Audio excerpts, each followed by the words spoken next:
तो आज हो रहा है 18 पुराण कथा का समापन और यहाँ पर हो रहा है हवन कुंड और यहाँ पर चल रहा है यज्ञ का कार्यक्रम।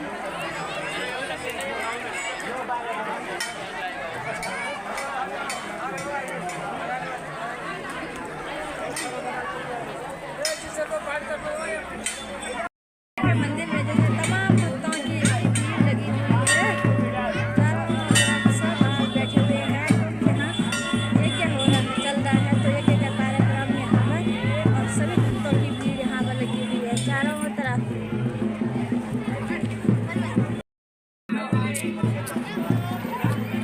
और यहाँ लगी हुई है दुकानें भी।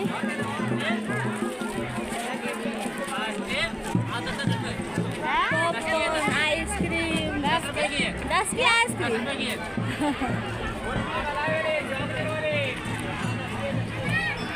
हेलो प्रणाम, ठीक है। तो मुझे यहाँ पे मिल गई है रीता केतुरा और रीता की दीदी, बड़ी दीदी।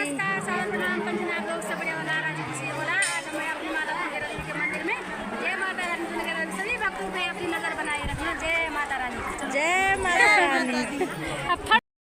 और एक बात और मैं आपको बता दूं, जो भगवान के बदले का दरिद्र भी स्वयं ले ले, भगवान पे आने वाला कष्ट भी स्वयं ले ले, वो सुदामा है।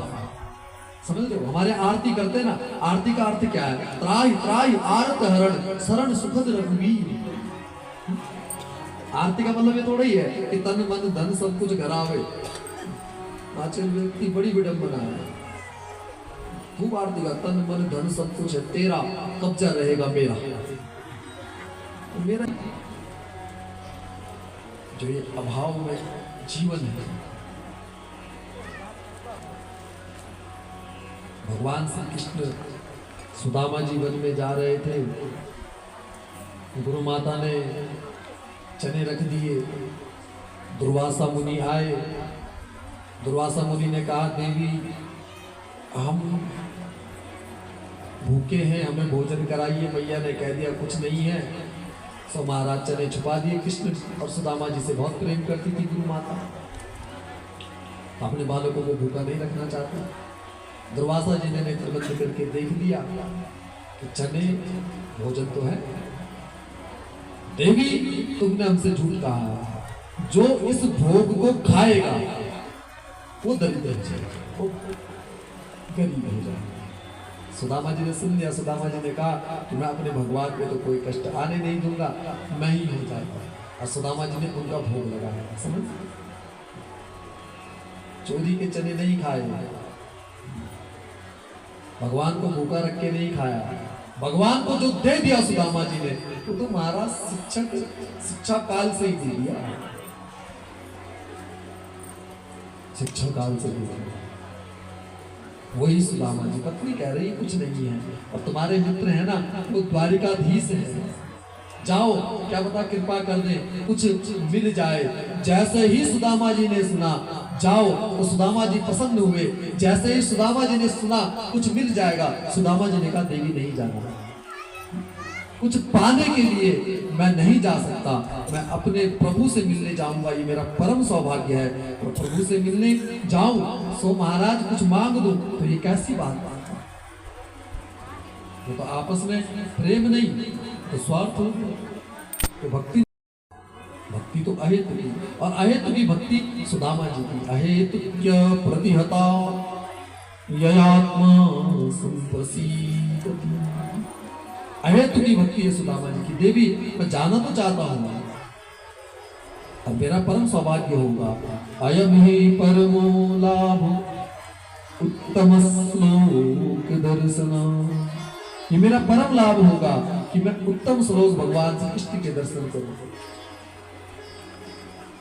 माता जी, जो माताएं होती है ना घर की, बहुत बुद्धिमान होती है, उन्हें घर चलाना आता है। तो 10 रुपये में भी चले सकते, 100 रुपये में जो घर बढ़ो वाले को दिन ना 10 रुपये में भी 100 रुपये में भी जुन्नी मुनी को लाख भी बर्बाद कर देंगे।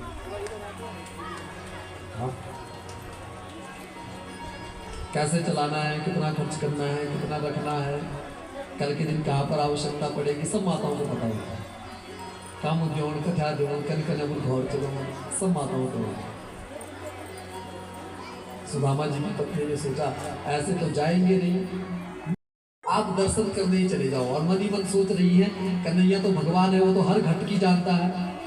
सब घट तेरा साईं खाली घट ना कोई। भगवान के बिना तो कोई घट है ही नहीं, हम सब घड़े हैं और इन घड़ों के भीतर में भगवान बैठे हैं।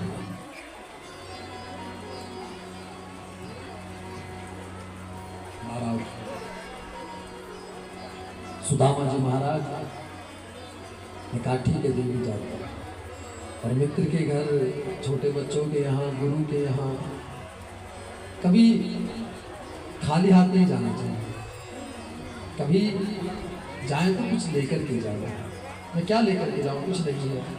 माँ ने कहा चिंता मत करो। द्वारिका तेरी आस भी अब निराश लगती है। कैसे आऊँ, कैसे मैं तेरी द्वारिका आऊँ। सुदामा जी चलते चलते थक गए। सुदामा जी चलते चलते थके तो अपने संतों के मुख से सुना कि जब सुदामा जी चल रहे थे तो एक नदी बीच में आई बहुत बड़ी, और कन्हैया ने देखा मेरा भक्त मुझसे मिलने आ भैया ऐसा ऐसा नहीं करना चाहिए तुझे, मेरे पैर धोता है, मुझे ऊंचे स्थान पर बैठा दे। तो नीचे बैठ गया। कन्हैया ने कहा मैं जो कुछ भी हूँ आप ब्राह्मणों के आशीर्वाद से। विप्र प्रसादा धरणी धरो, विप्र प्रसादा कमलावरो, विप्र प्रसादात अजितो जितो, विप्र प्रसादात रामना। मैं जो कुछ भी हूँ आपके आशीर्वाद से, आप ब्राह्मणों के आशीर्वाद से। बहुत सारी जगह कथा करते जाते हैं, जहाँ जहाँ भक्तों की कथा होती। जैसे किसी भी गांव में गए तो जैसे जाते हैं व्यास जी लोग आते हैं, उनके पैर धोए जाते हैं। तो दिन आपने देखा होगा हमने सभी ब्राह्मण जितने भी थे हमने उनके पैर प्रक्षालन किए। और आज ये यज्ञ पूर्ण हो रहा है उन विप्रों के आशीर्वाद से, और उनके चरणों का जो जल हमने उनके चरणों के जल को धोकर के रखा, उस जल का हमने आचमन किया, तो उनकी कृपा से ही आज ये पूरा हुआ।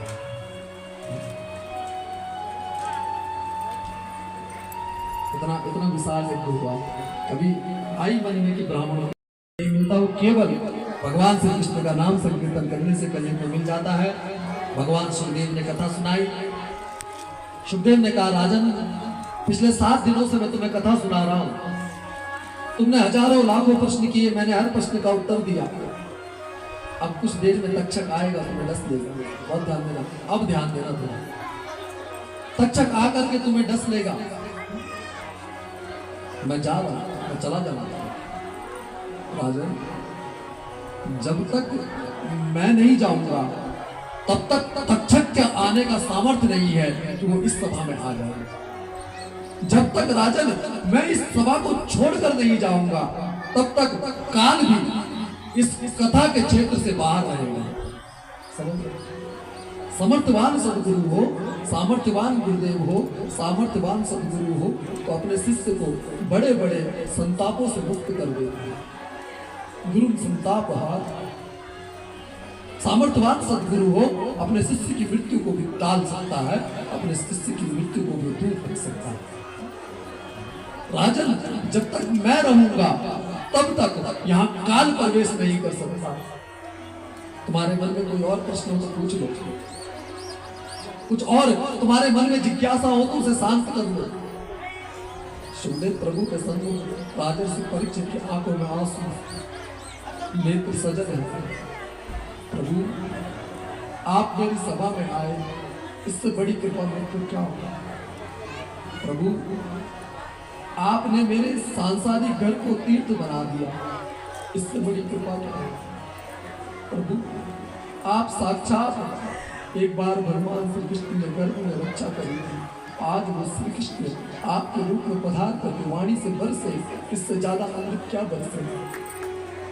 ये केशव, ये माधव, मुझे लगता है आप मेरे परम गुरु हैं और कोई और नहीं, साक्षात भगवान श्री कृष्ण ही आपके रूप में विराजे हुए हैं। ये कथा श्रवण कर ली, ये नाम ले लिया, भगवत भाव गा लिया, आपको मैंने श्रवण कर लिया। अब तो भगवान न आने का मुझे पता है, न मुझे जाने का पता है। मुझे केवल एक बात पता है, आप जैसा सामर्थ्यवान गुरु मिल जाए तो जीव पार लग जाता है। सिद्धो श्री अनुगृहीतो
भगवती राधे राधे